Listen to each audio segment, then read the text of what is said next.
On the morning of July 14, 1793, in the suffocating dungeons of the Conciergerie prison in Paris, a young woman of 24 years named Charlotte Corday awakened with her hands chained and her dress stained with dried blood. The blood, rust-brown and stiff against the faded green fabric, was not hers. It belonged to Jean-Paul Marat, the man she had murdered 3 days earlier with a kitchen knife purchased for 6 sous at the market in Les Halles. The air in the cell reeked of dampness, human excrement, and the accumulated fear of hundreds of prisoners who had awaited their turn before the guillotine. But Charlotte did not tremble. Not yet. They say the body does not lie, and Charlotte's body, after 72 hours in the hands of the revolutionaries, told a story that official records would never mention. Her wrists bled where the iron manacles bit into flesh, deliberately tightened each night to prevent sleep rather than ensure security. Her face, once serene as a Norman Madonna painted in some cathedral alcove, now displayed fresh bruises along the jawline and across both cheeks, purple-black flowers blooming on pale skin. Her hair, previously pinned in the neat coils befitting a woman educated in convents, hung in matted tangles, entire chunks torn out by fists that had grabbed and twisted until she gasped for air. But these visible marks were only the beginning. What they don't tell you in history books, what gets sanitized in the official accounts of executions during the Terror, is what happens in those days between arrest and death. The systematic destruction of dignity that makes the guillotine's blade seem like mercy.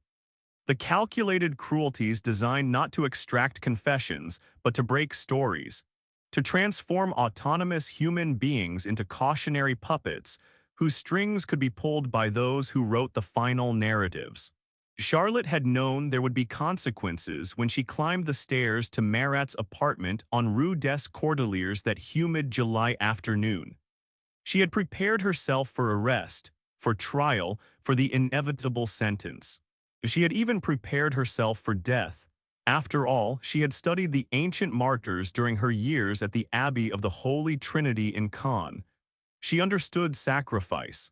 She had calculated the mathematics of it. One life taken to save 100,000. What she had not anticipated was the medical examination.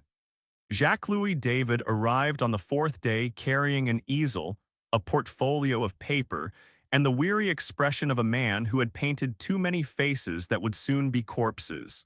He was the Revolution's official artist, tasked with documenting enemies of the people before they met Madame Guillotine. He had painted aristocrats, priests, moderates, anyone who fell afoul of the committee's shifting definitions of virtue. He expected to find Charlotte Corday broken, perhaps weeping, certainly destroyed by the combination of guilt and punishment that the Conciergerie specialized in administering.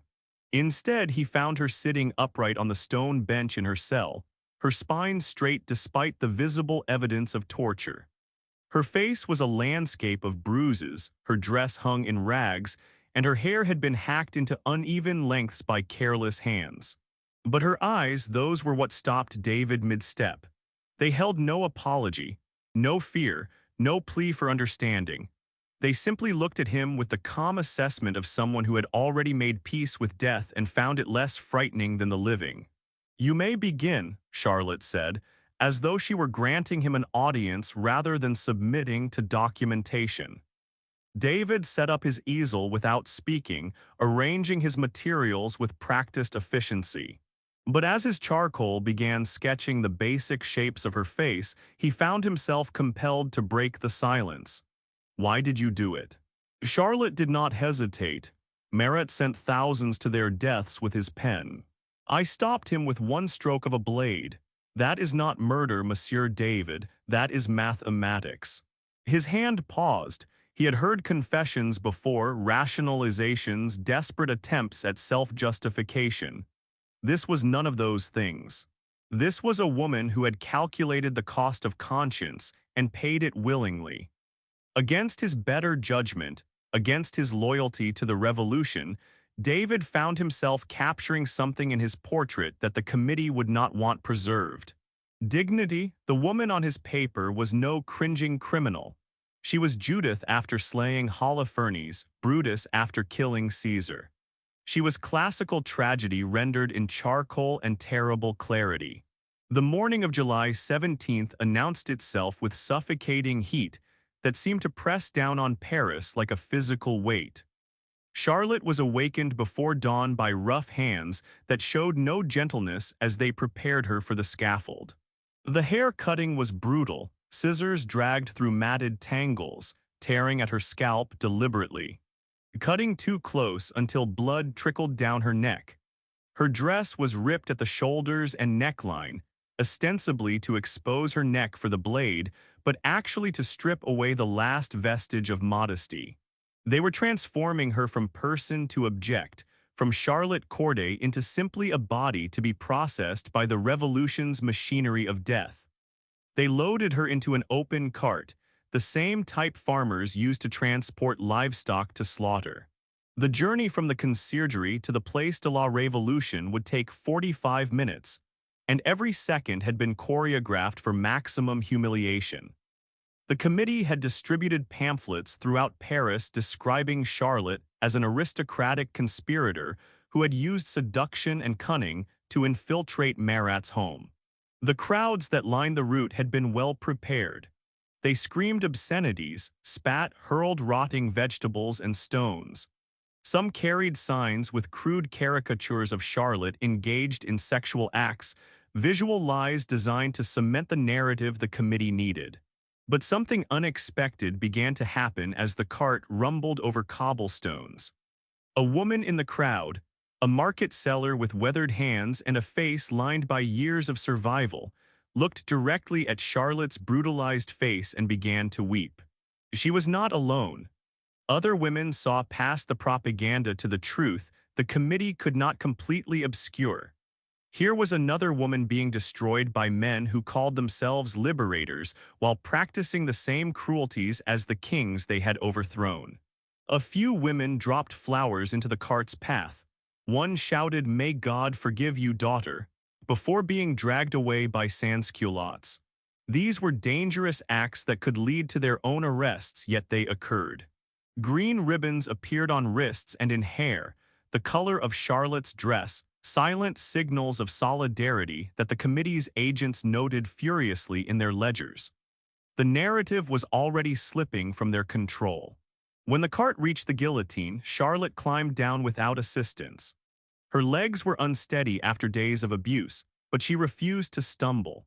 Charles Henry Sanson, the executioner who had beheaded Louis XVI just 6 months earlier, later wrote in his private journal that Charlotte Corday walked to her death with more composure than any aristocrat he had sent to the blade.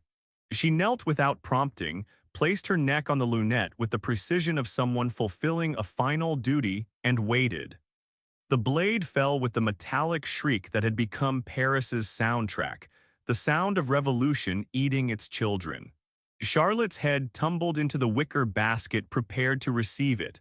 Her body slumped forward, still twitching with the final electrical impulses of dying nerves. It should have ended there. A clean death, a quiet addition to the terror's growing ledger. But François Legros, Sanson's young assistant, grabbed Charlotte's severed head by the remaining hair and slapped it hard across the cheek. It was a gesture some executioners used to display contempt for enemies of the Republic, a final insult to those who died unrepentant. According to multiple witnesses, including members of the committee present to ensure the execution proceeded properly, Charlotte's eyes snapped open. Her face contorted into an expression of unmistakable indignation, a look of outrage so clear that several people in the front rows of spectators gasped audibly. Medical experts would debate for years whether this was merely post-mortem reflex or evidence of lingering consciousness after decapitation. But the cause mattered less than the effect. The image of Charlotte's insulted corpse, her dead eyes opening in final defiance, spread through Paris faster than any propaganda the committee could produce. Legros was arrested that same evening, not for striking a dead woman, which was perfectly legal, But because his act had generated exactly the sympathy the committee had spent 4 days of torture trying to prevent. Within weeks, graffiti appeared on walls throughout Paris. Charlotte lives. Women wore green ribbons as secret signals of solidarity. Flowers materialized at the execution site despite constant police patrols. The committee ordered arrests, but they had learned an uncomfortable truth. You cannot arrest an idea, cannot guillotine a symbol, cannot torture a legend into submission. Marat was entombed in the Pantheon with full revolutionary honors, celebrated as a martyr whose death would inspire greater vigilance against enemies of the Republic. But within 2 years, after Robespierre fell and the terror finally consumed itself, Marat's corpse was exhumed and thrown into the sewers of Paris like garbage.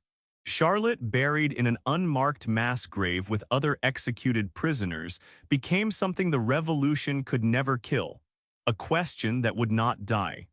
The torture they inflicted on Charlotte Corday before her execution, the systematic sleep deprivation, the calculated starvation, the medical violations disguised as procedure, the psychological warfare designed to break her will, was never meant to extract information.